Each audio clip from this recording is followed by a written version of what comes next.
नन्दन रघुवर seven Raghupati चायन। ओम गुरुर्ब्रह्मा गुरुर्विष्णु गुरुर्देवो महेश्वरः गुरुरेव परं ब्रह्म तस्मै श्री गुरवे नमः।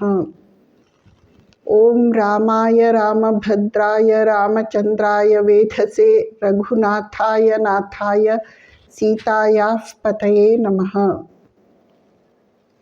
ಪ್ರೀತಿಯ ಬಂಧುಗಳೇ,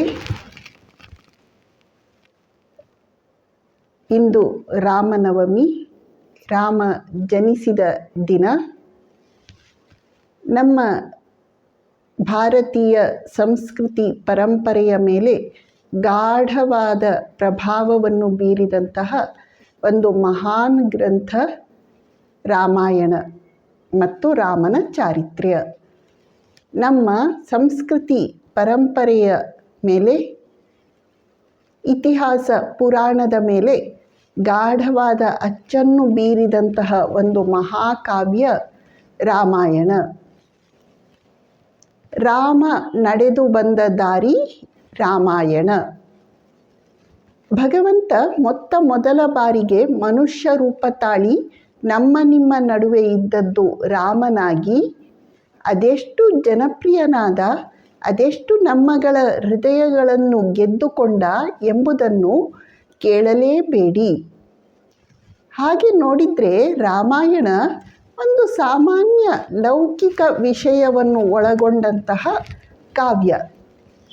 ಲೌಕಿಕ ಕಾವ್ಯ, ಆದರೆ ಅದು ಸಾರಿ ಹೇಳುವಂತಹ ಆದರ್ಶ ನಿಷ್ಠೆ ಅಲೌಕಿಕವಾದದ್ದು. ಆಲೋಚಿಸಿ ನೋಡಿದರೆ ರಾಮಾಯಣ ಅದು ಟ್ರ್ಯಾಜಿಡಿಯನ್ನು ಹೇಳುತ್ತೆ. ಟ್ರ್ಯಾಜಿಡಿ ಅಂತ ಹೇಳಿದರೆ ಕರುಣರಸ ಪ್ರಧಾನವಾದಂತಹ ಕಾವ್ಯ. ಆದರೆ ಅದರ ಪ್ರತಿಯೊಂದೊಂದು ಚಾರಿತ್ರ್ಯವು ಅದೆಷ್ಟು ಬಲಿಷ್ಠವಾಗಿದೆ ಅಂದರೆ ಅಲ್ಲಿ ಟ್ರ್ಯಾಜಿಡಿ ಅಂತ ನಮಗೆ ಅನ್ನಿಸುವುದಿಲ್ಲ. ರಾಮಾಯಣ, ಮಹಾಭಾರತ ಇವು ಎರಡು ನಮ್ಮ ಸಂಸ್ಕೃತಿಯನ್ನು, ಪರಂಪರೆಯನ್ನು ಪ್ರತಿನಿಧಿಸುವಂತಹ ಮಹಾನ್ ಕಾವ್ಯಗಳು. ರಾಮಾಯಣದ ಪ್ರತಿಯೊಂದು ಪಾತ್ರವು ಆದರ್ಶಪ್ರಾಯವಾಗಿದೆ. ನಮ್ಮ ಜೀವನ ಯಾವ ರೀತಿ ಇರಬೇಕು ಎಂಬುದನ್ನು ಸಾರಿ ಹೇಳುವಂತಹ ಪಾತ್ರಗಳು ಅವು. ರಾಮಾಯಣವನ್ನು ರಚನೆ ಮಾಡಿದವರು ಆದಿಕವಿ ವಾಲ್ಮೀಕಿ ಮಹರ್ಷಿಗಳು. ಸಾಕ್ಷಾತ್ ಬ್ರಹ್ಮದೇವ ವಾಲ್ಮೀಕಿ ಮಹರ್ಷಿಗಳಿಗೆ, ನಿನ್ನ ವಾಣಿಯಲ್ಲಿ ಯಾವತ್ತೂ ಅನೃತ ಅಂತ ಹೇಳಿದರೆ ಸುಳ್ಳು ಪ್ರವೇಶಿಸುವುದಿಲ್ಲ. ಎಲ್ಲಿಯವರೆಗೆ ಈ ಭೂಮಿಯ ಮೇಲೆ ಪರ್ವತ, ಗಿರಿ, ಗುಹೆ, ಕಂದರ, ಸಾಗರಗಳು ಇರುತ್ತವೆಯೋ ಅಲ್ಲಿಯವರೆಗೂ ರಾಮಾಯಣ ಕಥೆ ಅಜರಾಮರವಾಗಿ ಇರುತ್ತದೆ ಎಂಬ ವರವನ್ನು ನೀಡಿದ್ದಾನೆ. ರಾಮಾಯಣ ಕಥೆಯ ಕೆಲವು ದೃಶ್ಯಗಳನ್ನು ನೋಡುವ ಈ ಸಂದರ್ಭದಲ್ಲಿ ನಾವು ವಾಲ್ಮೀಕಿ ಮಹರ್ಷಿಗಳನ್ನು ಮೊದಲು ಸ್ಮರಿಸಿಕೊಳ್ಳಬೇಕು. ಕೂಜಂತಂ ರಾಮ ರಾಮೀತಿ ಮಧುರಂ ಮಧುರಾಕ್ಷರಂ ಆರುಹ್ಯ ಕವಿತಾ ಶಾಖಾ ವಂದೇ ವಾಲ್ಮೀಕಿ ಕೋಕಿಲಂ. ಕವಿತೆ ಎನ್ನುವ ಶಾಖೆಯ ಮೇಲೆ ಕುಳಿತಂತಹ, ರಾಮ ರಾಮ ಎಂದು ಜಪ ಮಾಡುತ್ತಿರುವ ವಾಲ್ಮೀಕಿ ಎಂಬ ಕೋಗಿಲೆಯನ್ನು ನಾನು ಸ್ಮರಿಸುತ್ತೇನೆ.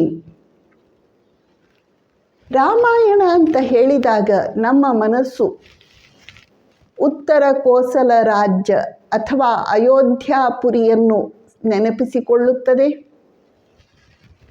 ಧರ್ಮ ಪರಾಯಣನು, ಸತ್ಯಸಂಧನು, ನ್ಯಾಯ ಪಕ್ಷಪಾತಿಯೂ, ಉದಾರ ಚರಿತನು, ಸಂಯಮಿಯೂ ಆದಂತಹ ಮಹಾರಾಜ ಸಾರ್ವಭೌಮ ದಶರಥ ಅಯೋಧ್ಯಾಪುರಿಯ ಚಕ್ರವರ್ತಿ.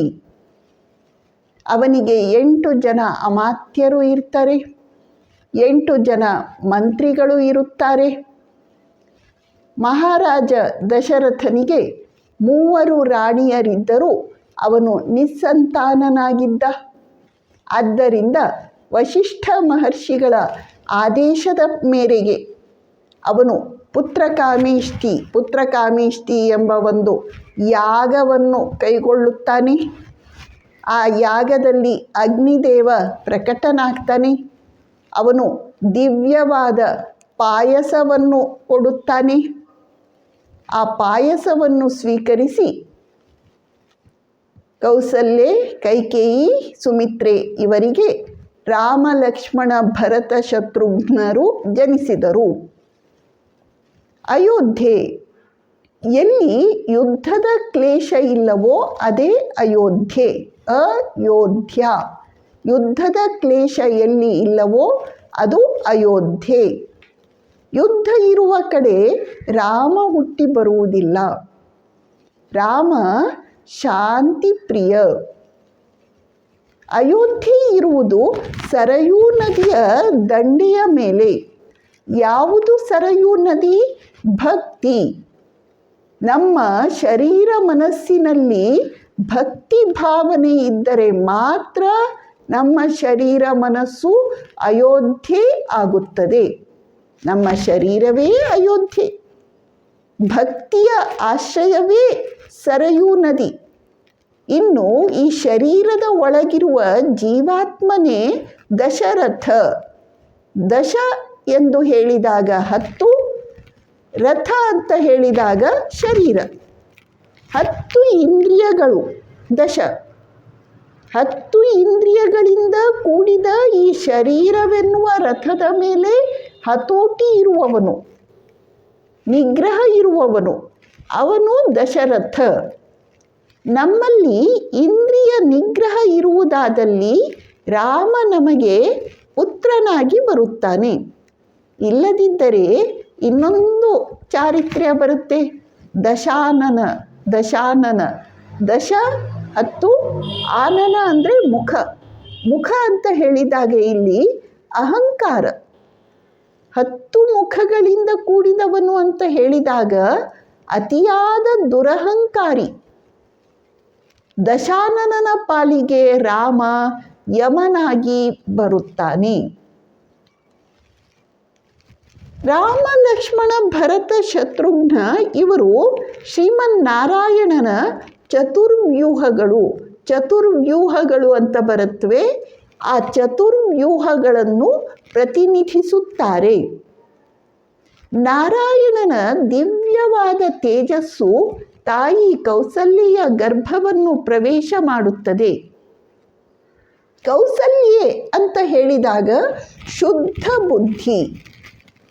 ಭಗವಂತ ಶುದ್ಧ ಬುದ್ಧಿಗೆ ಗೋಚರಿಸುತ್ತಾನೆ. ಸುಮಿತ್ರೆ ಎಂದು ಹೇಳಿದಾಗ ಶ್ರದ್ಧೆಯಿಂದ ಕೂಡಿರುವ ಬುದ್ಧಿ. ಶುದ್ಧ ಬುದ್ಧಿ, ಶ್ರದ್ಧಾ ಸಂಪನ್ನ ಬುದ್ಧಿ ಇವೆರಡೂ ಸಾಮಾನ್ಯವಾಗಿ ಒಟ್ಟೊಟ್ಟಿಗೆ ಇರುತ್ತವೆ. ಕೈಕೇಯಿ ಎಂದು ಹೇಳಿದಾಗ ಕರ್ಕಶ ಬುದ್ಧಿ. ಕೈಕೇಯಿ ಇರುವ ಕಡೆ ರಾಮ ಇರಲಿಕ್ಕೆ ಆಗುವುದಿಲ್ಲ. ತಾಯಿ ಕೌಸಲ್ಯೆಯ ರೋಮಗಳಲ್ಲಿ ನಿರಂತರ ರಾಮ ರಾಮ ರಾಮ ರಾಮ ರಾಮ ರಾಮ ರಾಮ ರಾಮ ರಾಮನಾಮ ಜಪ ನಡೆಯುತ್ತಿದೆ.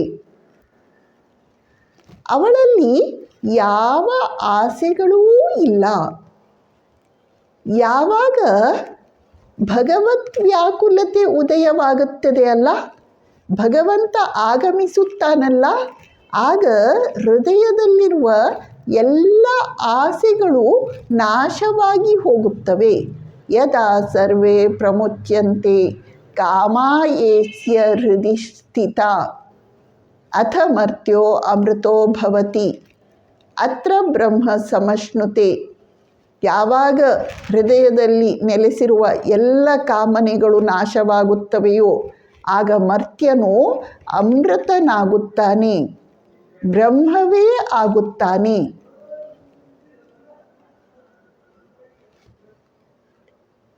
ರಾಮ ಇನ್ನೇನು ಹುಟ್ಟಿ ಬರಬೇಕು? ಅಯೋಧ್ಯೆಯ ಪುರವಾಸಿಗಳೆಲ್ಲ ತುದಿಗಾಲಿನಲ್ಲಿ ನಿಂತು ಕಾತರದಿಂದ ರಾಮನ ಬರುವಿಕೆಗಾಗಿ ಕಾಯುತ್ತಿದ್ದಾರೆ. ದೇವಗಂಧರ್ವರೆಲ್ಲ ವೇಷ ಬದಲಾಯಿಸಿಕೊಂಡು ಅಯೋಧ್ಯಾಪುರಿಯಲ್ಲಿ ರಾಮ ದರ್ಶನಕ್ಕಾಗಿ ಓಡಾಡ್ತಾ ಇದ್ದಾರೆ. ಸಾಕ್ಷಾತ್ ಶಿವ, ಅವನ ಇಷ್ಟ ದೇವತೆ ರಾಮ, ಅವನು ತನ್ನ ಪ್ರಭುವನ್ನು ತಾನು ತನ್ನ ಮಡಿಲಲ್ಲಿ ಎತ್ತಿಕೊಳ್ಳಬೇಕು ಎಂಬ ಆಸೆಯಿಂದ ಕೂಡಿ ಜ್ಯೋತಿಷಿಯ ವೇಷವನ್ನು ಧರಿಸಿ ಅರಮನೆಯ ಸುತ್ತ ನಿಂತಿದ್ದ, ಅಲ್ಲೇ ಸುತ್ತಾಡುತ್ತಿದ್ದಾನೆ. ಭಗವಂತ ಬರಿದೇ ಕರೆಯೇ ನೀ ಬಾರದಿರುವೆ, ಪರಮ ಪ್ರೇಮದಿಂ ಕರೆದರೆ ಬರುವೆ. ಅವನನ್ನು ಸುಮ್ಮನೆ ಕರೆದ್ರೆ ಅವನು ಬರುವುದಿಲ್ಲ ಅಂತೆ. ಅತ್ಯಂತ ವ್ಯಾಕುಲಿತನಾಗಿ, ಆರ್ದ್ರನಾಗಿ, ತುಡಿತದಿಂದ ಕೂಡಿ ಕರೆದರೆ ಮಾತ್ರ ಅವನು ಬಂದು ದರ್ಶನವನ್ನು ಕೊಡುತ್ತಾನಂತೆ. ಚೈತ್ರ ಮಾಸ ಶುಕ್ಲ ಪಕ್ಷ ನವಮಿ ತಿಥಿ ಪುನರ್ವಸು ನಕ್ಷತ್ರ ಮಧ್ಯಾಹ್ನ ಸರಿಯಾಗಿ 12 ಗಂಟೆಗೆ ಪ್ರಭು ರಾಮಚಂದ್ರ ರಘುಕುಲ ತಿಲಕ ರಾಜೀವಲೋಚನ ಪುರುಷೋತ್ತಮ ನಾರಾಯಣ ಪರಮೇಶ್ವರ ಪ್ರಭು ಜನಿಸುತ್ತಾನೆ. ತುಳಸಿದಾಸರು ಎಷ್ಟು ಸುಂದರವಾಗಿ ವರ್ಣನೆಯನ್ನು ಮಾಡುತ್ತಾರೆ. ಅಗುಣ ಅರೂಪ ಅಲಖ ಅಜಜೇಯಿ ಭಗತ ಪ್ರೇಮ ಬಸ ಸಗುಣ ಜೋ ಹೋಯಿ. ಯಾರು ನಿರ್ಗುಣ ನಿರಾಕಾರ ಪರಬ್ರಹ್ಮನಾಗಿದ್ದಾನೆಯೋ ಅವನೇ ಭಕ್ತರ ಪ್ರೇಮಕ್ಕೆ ವಶೀಭೂತನಾಗಿ, ಭಕ್ತರ ಪ್ರೇಮವೆಂಬ ಶೈತ್ಯದಿಂದ ಘನೀಭೂತನಾಗಿ ಸಾಕಾರ ರೂಪವನ್ನು ತಾಳಿ ಬಂದಿದ್ದಾನೆ. ರಾಮನನ್ನು ನೋಡಿದಾಗ ಜೀವಕ್ಕೆ ಆರಾಮ. ರಾಮನನ್ನು ನೋಡದವರೆಗೆ ಜೀವಕ್ಕೆ ಸಾಂತ್ವನವೇ ಇಲ್ಲ, ಸಮಾಧಾನವೇ ಇಲ್ಲ. ಜೀವ ಜಗತ್ತಿನಲ್ಲಿ ಸುಖದ ಅರಸಾಟದಲ್ಲಿ ಮೃಗಜಲದ ಸುಖ ಎಂಬ ಮೃಗಜಲದ ಹಿಂದೆ ಬಿದ್ದಿದ್ದಾನೆ.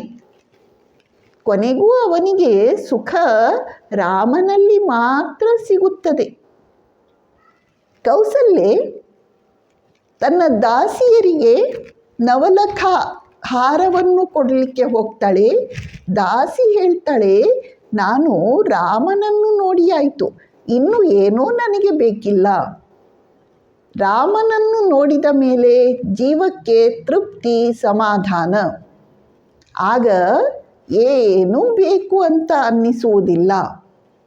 ಅಲ್ಲಿಯವರೆಗೆ ಜೀವ ಬೇಕು ಬೇಕು ಅಂತ ಒದ್ದಾಡುತ್ತಲೇ ಇರುತ್ತದೆ. ಅಯೋಧ್ಯೆಯಲ್ಲಿ ಅದೆಷ್ಟು ದಾನವನ್ನು ಮಾಡಲಾಯಿತು ಅಂದರೆ ಯಾವ ಮನೆಯಲ್ಲಿಯೂ ಬಡತನ ಅಂತ ಉಳಿಯಲೇ ಇಲ್ಲ.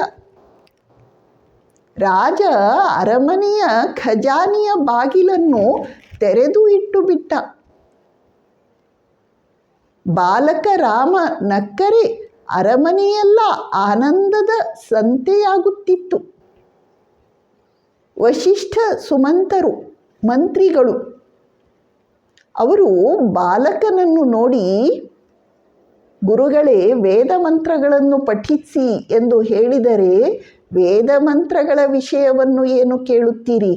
ನಾವು ಬಾಲಕನನ್ನು ನೋಡಿ ನಮ್ಮ ಹೆಸರನ್ನೂ ಮರೆತು ಬಿಟ್ಟಿದ್ದೇವೆ ಎಂದು ಹೇಳುತ್ತಾರೆ. ಹೀಗೆ ಅಯೋಧ್ಯೆಯಲ್ಲೆಲ್ಲ ಆನಂದ ಆನಂದ ಪರಮಾನಂದ. ರಾಮ ಮರ್ಯಾದಾ ಪುರುಷೋತ್ತಮ, ಮರ್ಯಾದೆಯನ್ನು ನಮಗೆ ತೋರಿಸಿಕೊಡುತ್ತಾನೆ. ಮರ್ಯಾದೆ ಎಂದು ಹೇಳಿದಾಗ ಸೀಮೆ, ಗಡಿಗಳು, ಬೌಂಡ್ರೀಸ್. ಪ್ರತಿಯೊಬ್ಬ ವ್ಯಕ್ತಿಯ ನಡತೆ, ನಡವಳಿಕೆ ಈ ಮರ್ಯಾದೆಯ ಒಳಗಡೆ ಇರಬೇಕು, ಒಂದು ಮಿತಿಯ ಒಳಗಡೆ ಇರಬೇಕು ಅಂತ ಶಾಸ್ತ್ರಗಳಲ್ಲಿ ಹೇಳಲಾಗಿರುತ್ತದೆ.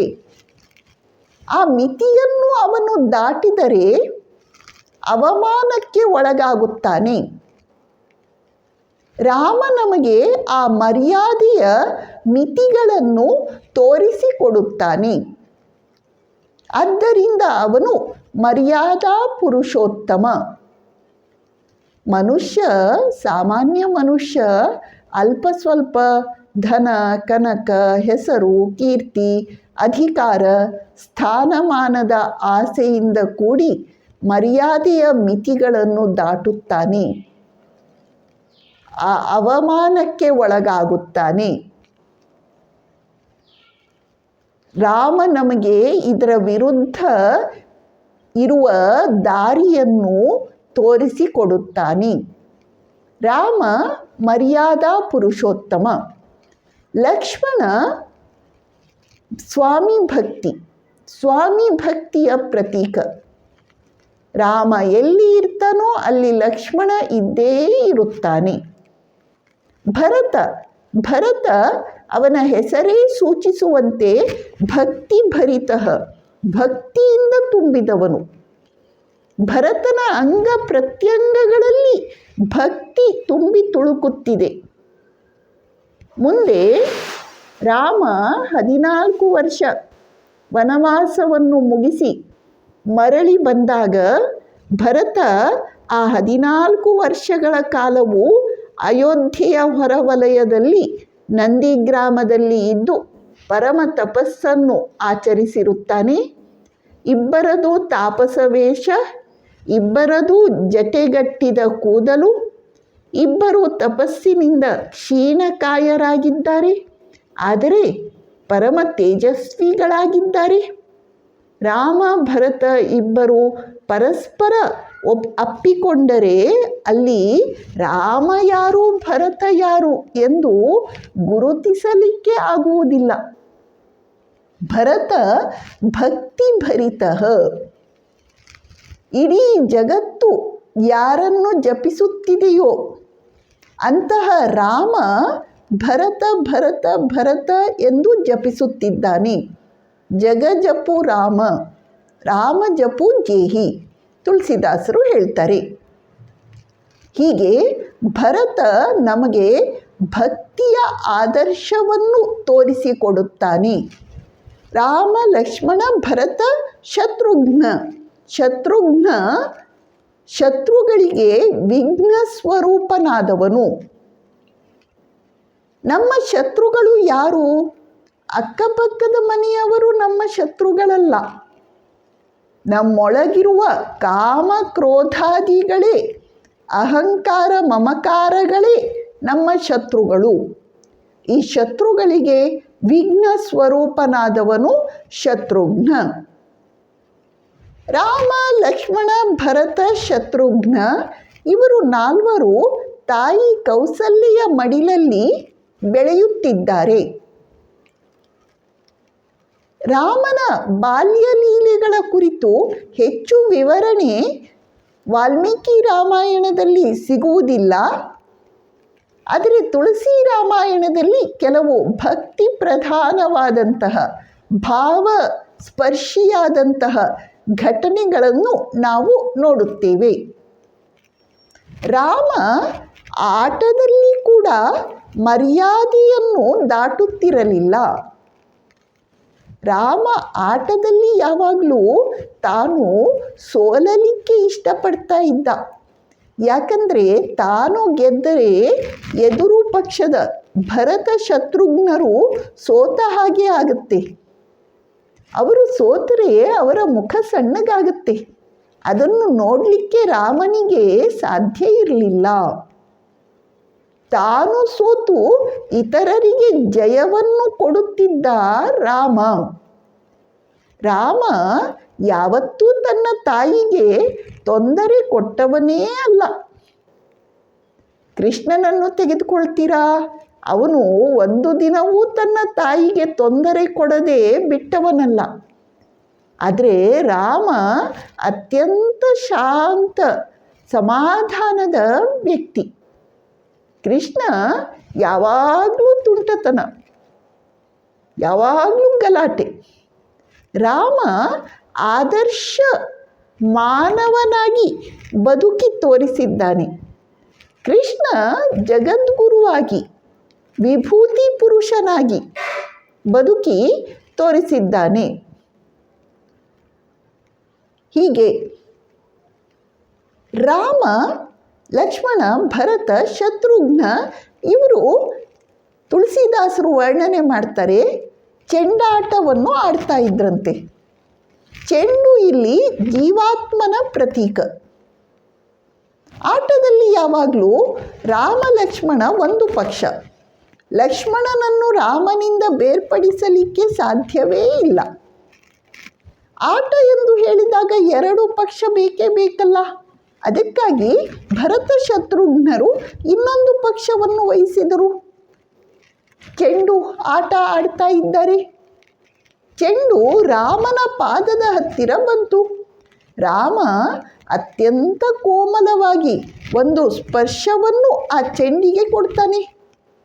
ಅಷ್ಟಕ್ಕೆ ಆ ಚೆಂಡು ಭರತನ ಕಡೆಗೆ ಓಡಿ ಹೋಗುತ್ತೆ. ಅಲ್ಲಿ ವರ್ಣನೆಯನ್ನು ಮಾಡ್ತಾರೆ.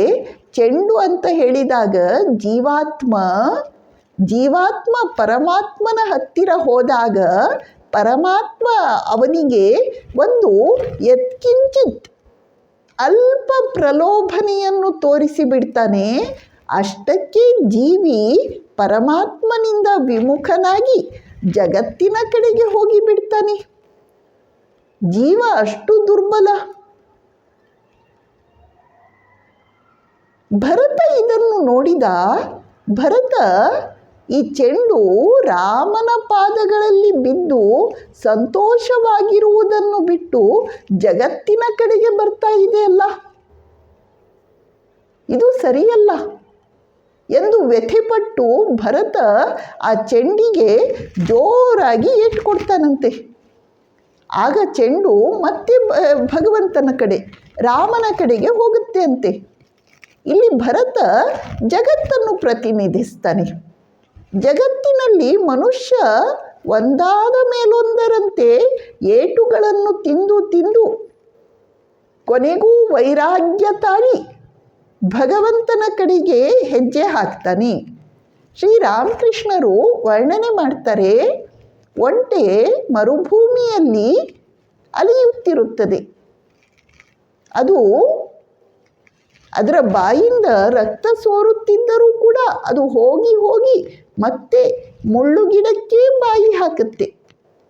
ಹಾಗೆಯೇ ನಾವು ಜಗತ್ತಿನಲ್ಲಿ ಬಹಳಷ್ಟು ಏಟುಗಳನ್ನು ತಿನ್ನುತ್ತಲೇ ಇರುತ್ತೇವೆ ಮತ್ತು ಕೂಡ ಜಗತ್ತಿನ ಕಡೆಗೆ ಮನಸ್ಸು ಮಾಡುತ್ತೇವೆ.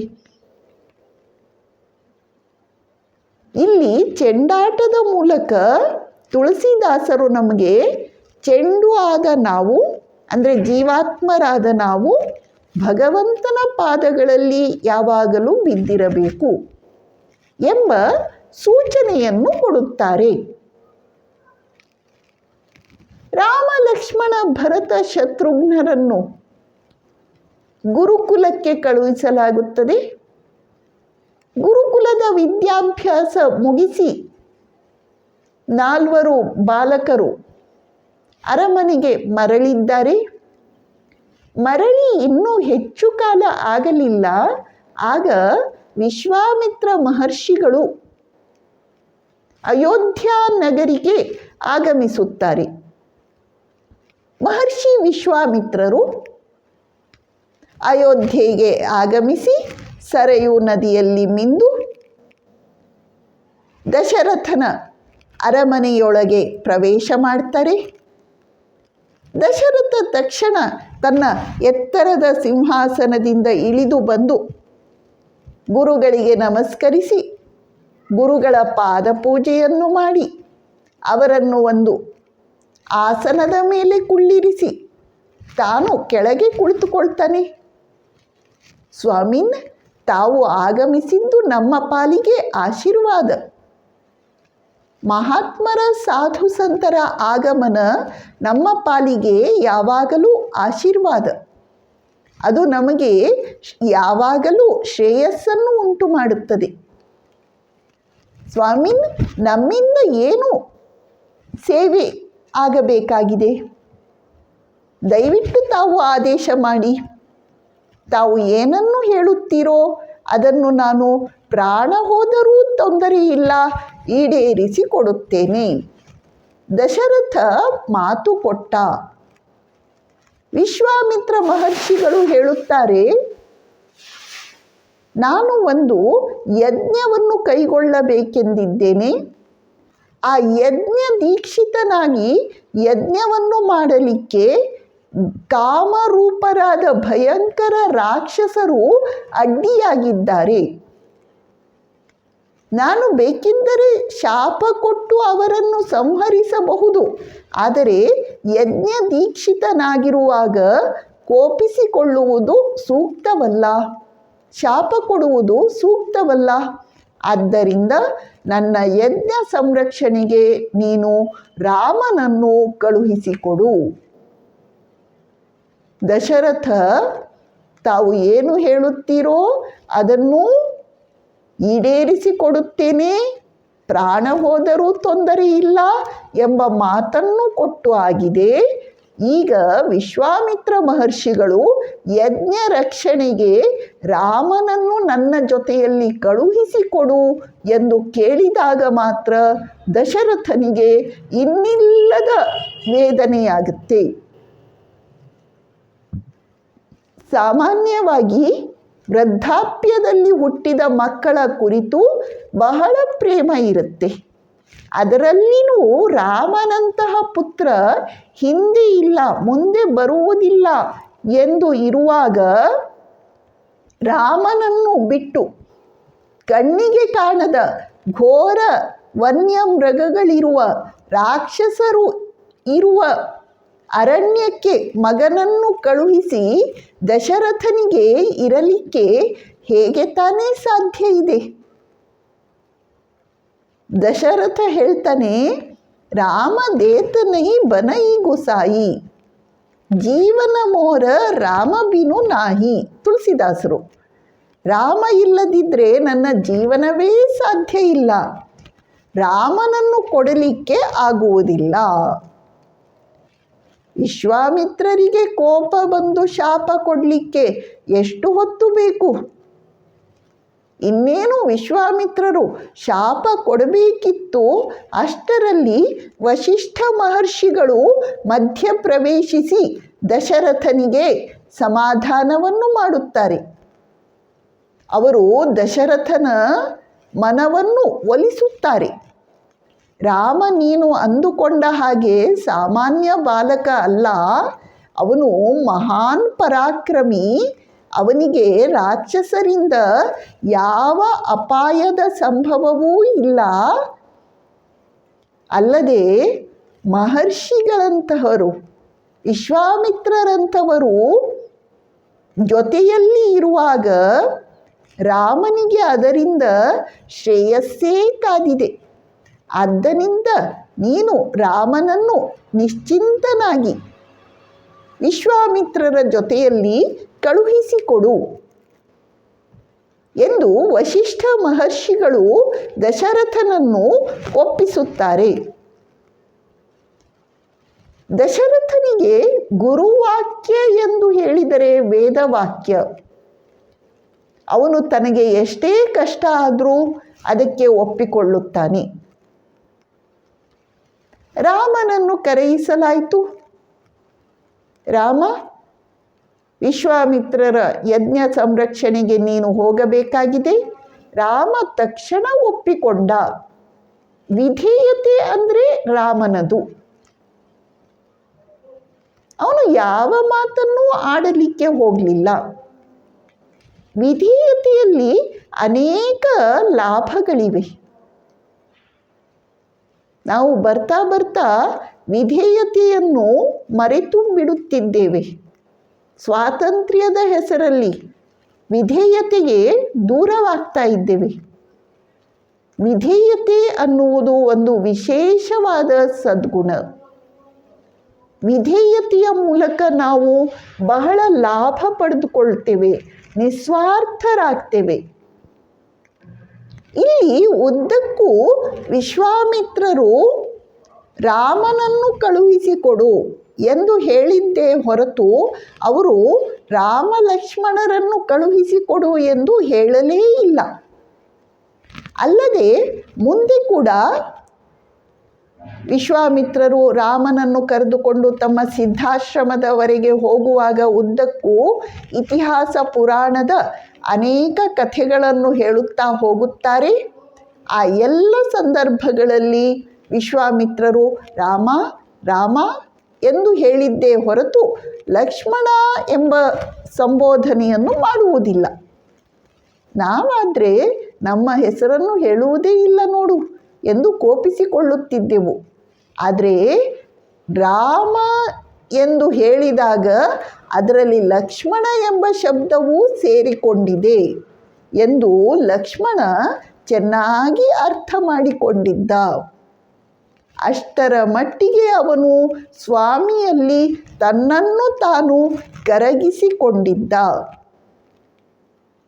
ರಾಮ ಲಕ್ಷ್ಮಣರಿಬ್ಬರು ಮಹರ್ಷಿ ವಿಶ್ವಾಮಿತ್ರರ ಜೊತೆಯಲ್ಲಿ ವನಗಮನವನ್ನು ಮಾಡಿದರು. ಯಾರು ವಿಶ್ವಾಮಿತ್ರ? ವಿಶ್ವಸ್ಯ ಮಿತ್ರ ಸ ವಿಶ್ವಾಮಿತ್ರ. ಯಾರು ಇಡೀ ವಿಶ್ವಕ್ಕೆ ಮಿತ್ರನಾಗಿದ್ದಾನೆಯೋ ಅವನು ವಿಶ್ವಾಮಿತ್ರ. ಯಾರು ಇಡೀ ವಿಶ್ವವನ್ನು ಮೈತ್ರಿ ಭಾವದಿಂದ ಕಾಣುತ್ತಾನೆಯೋ ಅವನು ವಿಶ್ವಾಮಿತ್ರ.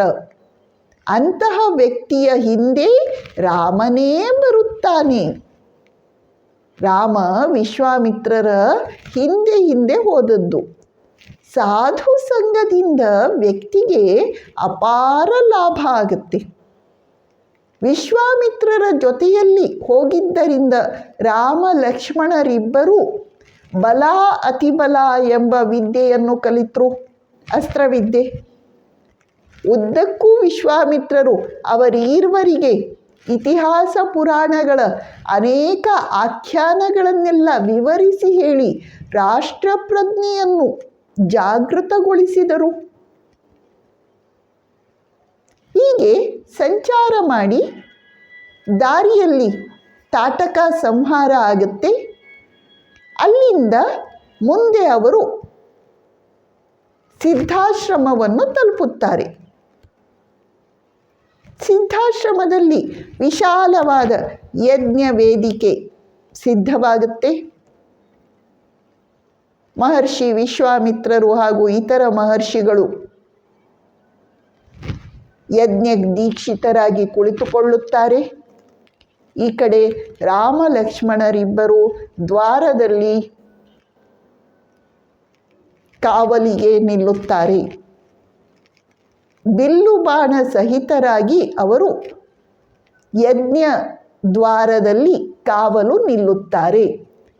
ರಾಮ ಎಲ್ಲೇ ಇರಲಿ, ಅರಮನೆಯಲ್ಲಿ ಇರಲಿ, ಅಂತಃಪುರದಲ್ಲಿರಲಿ, ಮುಂದೆ ವನವಾಸದಲ್ಲಿರಲಿ, ಈಗ ಯಜ್ಞದ್ವಾರದಲ್ಲಿ ಕಾವಲು ಕಾಯುತ್ತಿರಲಿ, ಅವನು ಯಾವಾಗಲೂ ಬಿಲ್ಲು ಬಾಣದಿಂದ ಸುಸಜ್ಜಿತನಾಗಿ ಇರುತ್ತಾನೆ.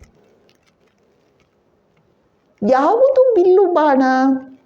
ಉಪನಿಷತ್ತು ನಮಗೆ ಮಾರ್ಗದರ್ಶನ ಮಾಡುತ್ತದೆ. ಪ್ರಣವೋಧನು ಶರೋಹ್ಯಾತ್ಮ ಬ್ರಹ್ಮತಲ್ಲಕ್ಷ್ಯ ಮುಚ್ಯತೆ. ಪ್ರಣವೋಧನು ಶರೋಹ್ಯಾತ್ಮ ಬ್ರಹ್ಮತಲ್ಲಕ್ಷ್ಯ ಮುಚ್ಯತೆ. ಅಪ್ರಮತ್ತೇನ ವೇದ್ಧವ್ಯಂ ಶರವತ್ತನ್ಮಯೋ ಭವೇತ್. ಸ್ವಾಮಿ ಪುರುಷೋತ್ತಮಾನಂದಜಿಯವರು ಅದನ್ನು ಈ ರೀತಿ ಅನುವಾದ ಮಾಡಿದ್ದಾರೆ. ಓಂಕಾರವೇ ಬಿಲ್ಲು. ಯಾವುದು ಬಿಲ್ಲು? ಓಂಕಾರವೇ ಬಿಲ್ಲು. ನಿನ್ನಾತ್ಮ ಬಾಣ, ನಿನ್ನಾತ್ಮ ಬಾಣ. ಬ್ರಹ್ಮವೇ ಗುರಿಯದಕ್ಕೆ ಮನಗಾಣೋ ಜಾಣ. ಬ್ರಹ್ಮವೇ ಗುರಿ. ಒಮ್ಮನದಿ ಹೊಡೆ ನೀನು ಅದು ಚಿಮ್ಮಲಿ. ಒಮ್ಮನದಿ ಹೊಡೆ ನೀನು ಅದು ಚಿಮ್ಮಲಿ. ಗಮ್ಯವನ್ನು ಸೇರಿ ತನ್ಮಯವಾಗಲಿ.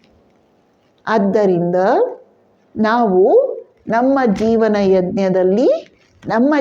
ಯಜ್ಞದಲ್ಲಿ ಯಜ್ಞದ್ವಾರಗಳಲ್ಲಿ, ಇಂದ್ರಿಯ ದ್ವಾರಗಳಲ್ಲಿ ರಾಮ ಲಕ್ಷ್ಮಣರನ್ನು ಬಿಲ್ಲು ಬಾಣ ಸಹಿತವಾಗಿ ನಿಲ್ಲಿಸಬೇಕು. ಓಂಕಾರವೇ ಬಿಲ್ಲು. ನಮ್ಮ ಆತ್ಮವೇ ಬಾಣ. ಬ್ರಹ್ಮವೇ ಗುರಿ. ಮನಸ್ಸು ಒಮ್ಮನದಿಂದ, ಒಂದೇ ಮನಸ್ಸಿನಿಂದ ಪರಮಾತ್ಮನ ಕಡೆಗೆ ಧಾವಿಸುವುದು, ಇದು ಆಗಬೇಕಾದದ್ದು ಒಂದು ಅರ್ಥ. ಇನ್ನೊಂದು ಅರ್ಥ, ಬಿಲ್ಲು ಎಂದು ಹೇಳಿದಾಗ ಜ್ಞಾನ,